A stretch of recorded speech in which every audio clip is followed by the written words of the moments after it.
የዲጂታል ዓለም በመላው ዓለም የተለያዩ ማህበራዊ ትስስር ገጾች ዓለም አቀፍ መገናኛ ብዙሃን ስለ ኢትዮጵያ ብዙ ነገሮችን እየጻፉ እየተናገሩ እያጋሩ ነው። ከሲጂቲኤን አፍሪካ ጨምሮ በርካታ የሀገር ውስጥና የውጭ መገናኛ ብዙሃን ካስነብቧቸው ጉዳዮች መካከል አንደኛው የኢትዮጵያ ቡና ተፈላጊነት በቻይና ገበያ በጣም እየጨመረ መጥቷል። በተለይ ከ5 ዓመት በፊት ቻይና የኢትዮጵያ ቡና መዳረሻነት 33ኛ ደረጃ ነበረች። አሁን በ5 ዓመት ውስጥ የቡናውን በመቀበል ረገድ 4ኛ ደረጃ መታለችና አሁንም የኢትዮጵያ ቡና ተፈላጊነትና የተጠቃሚዎችን ቁጥር ከፍ ለማድረግ የቡናውን የማስተዋወቅ ስራዎችን እየተሰሩ ይገኛሉ። ይህን ለማድረግም የግብርና ሚኒስቴር ሌሎችም የቡናና ሻይ ባለስልጣን ይህን የሚያስተዋውቅ ፕሮግራም አዘጋጅቷል። እንግዲህ ኢትዮጵያ ቡና ባለፈው 2017 ዓ.ም እስከ 2.6 ቢሊዮን የአሜሪካ ዶላር ማግኘት ትችላለች።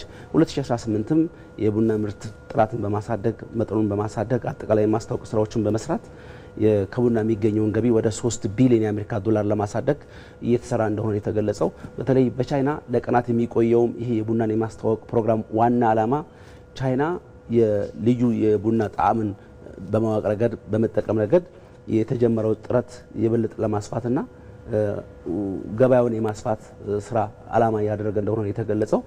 ከዚህ ቀደምም በርካታ የአውሮፓ ሀገራት መካከለኛ ምስራቅ ሀገራትም የኢትዮጵያ ቡና በተለይ በጣዕሙ ይታወቃልና አሁን ገበያውን የበለጠ የማስፋትና በተለይ በሀገር ውስጥ ደግሞ ከምርት ጀምሮ አያያዝም አሰባሰብም በተገናኘ ያሉ የጥራት ችግሮችን ለመቅረፍ ብዙ ስራዎች እየተሰሩ ስለመሆናቸው የተገለጸውና ይሄ ያው የምታዩቸው ምስሎች በርካታ የአህጉር አቀፍና የኤዥያ መገናኛ ብዙሃን ለዓለም የኢትዮጵያ ቡና ሲያስተዋውቁበት የነበረው አንዱ ጉዳይ ነው ማለት ይቻላል።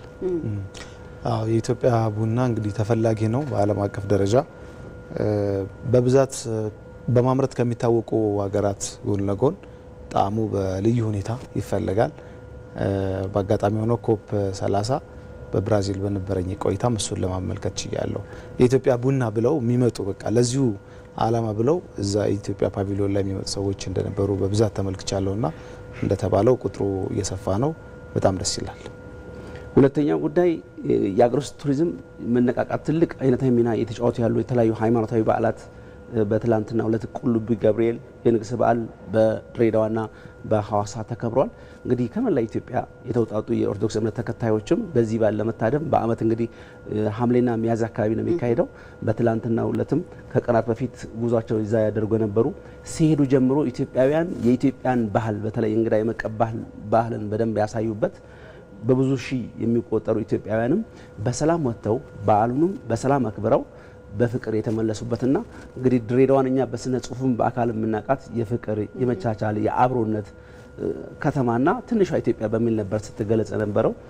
ያ ባህሏ በእውን በአካል ሄደን አይተናል ነው ከዛ ከሚገለጸው በላይ ነው በሚልም ነው የበዓሉ ታዳሚዎች እየገለጹ የሚገኙትና በተለያዩ ማህበራዊ ትስስር ገጾችም ቲክቶክም ፌስቡክም ግለሰቦችም የበዓሉን ድባብ የሚያሳዩ አጫጭር ተንቀሳቃሽ ምስሎችን በደንብ ሲያሳዩ ነበርና እንደዚህ አይነት በዓላት የሀገር ውስጥ ቱሪዝምን በማሳደግ ብዙ ሺህ የሚቆጠሩ ሰዎች ለ3 ቀናት ለ4 ቀናት ሲንቀሳቀሱ በእነዚህ ከተሞች የሚጠቀሟቸው የተለያዩ ምግቦች አሉ፣ መኝታ አለ፣ የተለያዩ አገልግሎቶች አሉና እነዚህ በማቅረብ ረገድም ለብዙ ወጣቶች የስራ እድል ከመሆኑም ባለፈ ኢትዮጵያውያን ኢትዮጵያን ይበልጥ እንዲያውቁና ከተሞች አካባቢ የተሰሩ ያሉ የኮሪደር ልማቶችን በአካል ሄደው እንዲታደሙ እድል እየፈጠረ ነው ተብሏል።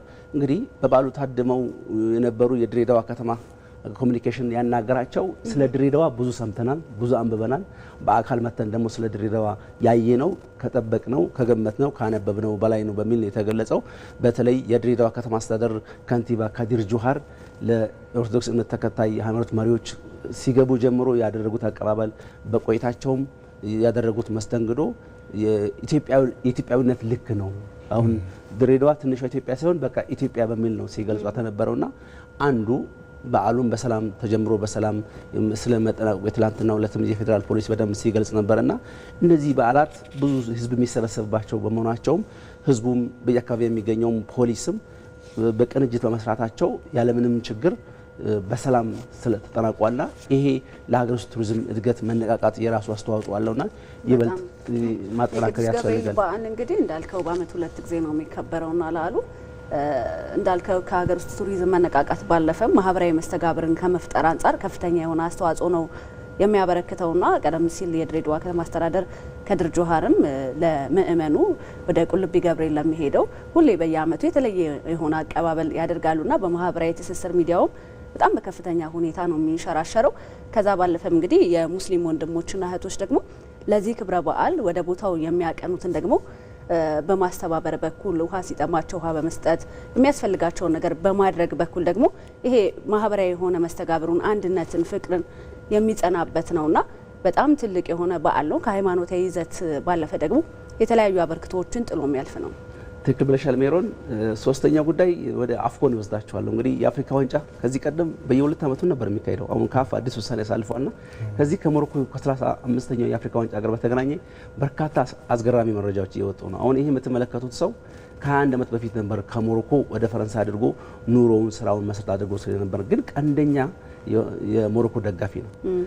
እንግዲህ ሞሮኮ ከኮሞሮስ ጋር ያደረገችው መክፈቻ ጨዋታ በአካል የመታደም ህልም ነበረው። ከ2 ዓመት በፊት በአይቮሪ ኮስት ተካሂዶ የነበረው የዓለም ዋንጫ የአፍሪካ ዋንጫ ሲታደም መዝሙሩ ወይም ዘፈኑ ደጋፊዎች ብሔራዊ ቡድናቸውን እያዜሙ ልብስ ለብሰው ስቴዲየም ውስጥ ገብተው እንዲታደሙ እንዲደግፉ ለማድረግ በእግራቸው በብስክሌት በመኪና በፕሌን በባቡር ይመጣሉ ይላል ዘፈኑ። ያኔ ለመቀስቀስ ደጋፊዎችን ለማነሳሳትና ያኔ ይህን ዘፈን ሰምቶ አሁን የአፍሪካ ዋንጫ ከመጀመሩ ከአንድ ወር አስቀድሞ በብስክሌት ነው ጉዞ የጀመረው። 3000 ኪሎ ሜትር አቋርጦ ሞሮኮ ከኮሞሮስ ያደረገችውን ጨዋታ በአካል ታድሟልና ይሄ ሰው እንግዲህ ለሀገሩ ፍቅር ለእግር ኳስ ያለውን ፍቅር ለማሳየት በብስክሌት ከፈረንሳይ ቦርዶ ተነስቶ ስፔንን አቋርጦ እስከ ሞሮኮ ድረስ ሲጓዝበት የነበረ ብስክሌት ነው። ይህ ብስክሌት በአጋጣሚ ስፔን ሲቪያ ሲደርስ ተበላሽቶበት 3 ቀን ቆይቷል። በቆይበትም ደግሞ ብስክሌቱ እስከሚሰራ ለማሰራት በጣም ተቸግሯል። ምክንያቱም ስፔን ከተማውን አያውቅም፣ ሳይክል የት እንደሚጠገን አያውቅም። እንግዲህ በመሀል ስፔን ውስጥ እንግዲህ ሜካኒኮቹን አግኝቶ እስከሚያሰራ ድረስ 3 ቀን ድረስ ሲቪያ ውስጥ የነበሩ በሲቪያና በተለያዩ ክለቦች የሚጫወቱ የሞሮኮ ተጫዋቾችን እንደውም አንዳንድ አሰልጣኞችን አግኝቶ የባህል ለውጥ እንዳደረገና ስፔን ውስጥ የሚገኙ ስፔንና ሞሮኮ ጎረቤታሞች ናቸው። በ14 ኪሎ ሜትር ነው የሚራራቁትና የተለያየ ነገር የሚበላ የሚጠጣ ነገር ሲያቀብሉት በደንብ ያሳይ ነበር። ያው ስፖርት ፍቅር ነው፣ ወንድማማችነት ነው፣ በደንብ የሚያሳይ ነውና ከአንድ ወር ጉዞ በኋላም ሞሮኮ ደርሶ አሁን የአፍሪካ ዋንጫን እየኮመኮሙ ከሚገኙ ደጋፊዎች መካከል አንዱ ነው። ሌላው ከአፍኮን አስገራሚ ጋር በተገናኘ እዛው ላይ ይሄ ተጫዋች በነርሲንግ ዲፕሎማ አለው። የኡጋንዳ ተጫዋች ነው። ከ6 ዓመት በፊት በኡጋንዳ ውስጥ በአንድ ማረሚያ ቤት ጥበቃ ሆኖ ሲሰራ የእግር ኳስ ፍቅር ስለነበረው ይህን ህልሙን ለማሳካት በሞተር ሳይክል እየተመላለሰ ነበር ልምምድ ሲሰራ የነበረው። ይህን ህልሙን ለማሳካትም 6 ዓመት ጣረ ተጋ።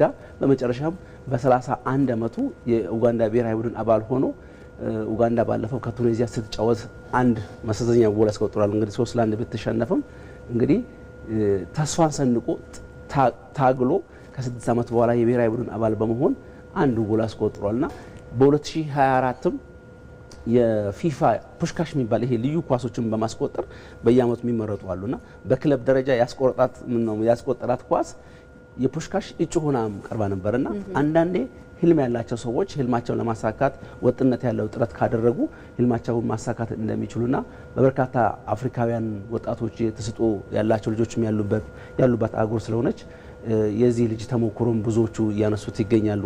የመጨረሻው እንግዲህ ማህበራዊ ትስስር ገጾች ለዓላማ ስንጠቀማቸው በብዙዎቹ አንዳንዴ የማታለል የማጭበርበር ስራዎች በጣም ይሰራሉ። ለምሳሌ በዚህ ሳምንት ብቻ 2 ሰዎች የሁለት የስራ ባልደረቦች አካውንት ሀክ ተደርጎ አንዱ በቴሌግራም አንዱ በዋትሳፕ ልክ እነሱን መስለው ገንዘብ ላክልኝ ድጋፍ አድርግልኝ ይሉ አሉ። ለምሳሌ አሁን አንድ ሰው የሚጠቀመውን ቴሌግራም ሀክ መደረጉን ከጠረጠረ ሪጌን ማድረግ የሚችልባቸው አማራጮች አሉ። ለምሳሌ አንደኛው ሴቲንግ ውስጥ ገብተሽ ከአንቺ ከያሽው አፓራተስ ከሞባይል ከዴስክቶፕም ከላፕቶፕም ውጪ አክቲቭ የሆኑ የቴሌግራሞችን ሴቲንግ ውስጥ ገብቶ ሌሎችን በሙሉ መዝጋት አንደኛው አማራጭ ነው። ሴቲንግ ፕራይቬሲ የራሱ ሴቲንግ አለውና አንደኛው አማራጭ ነው። በአንድ ጊዜ 2-3 ቦታ የተከፈተ ከሆነ አንቺ ከያሽው አፓራተስ ወይም ሞባይል ወይም ታብሌት ላፕቶፕ ሊሆን ይችላልና አንደኛው አማራጭ ነው። ሁለተኛው ቱ ፋክተር ወይ ቱ ስቴፕ 2 ደረጃ ያለውን የሴኩሪቲ ነገሮችን በመጠቀም ቴሌግራም አካውንት ሀክ ከተደረገ ሪጌን ማድረግ ይቻላል።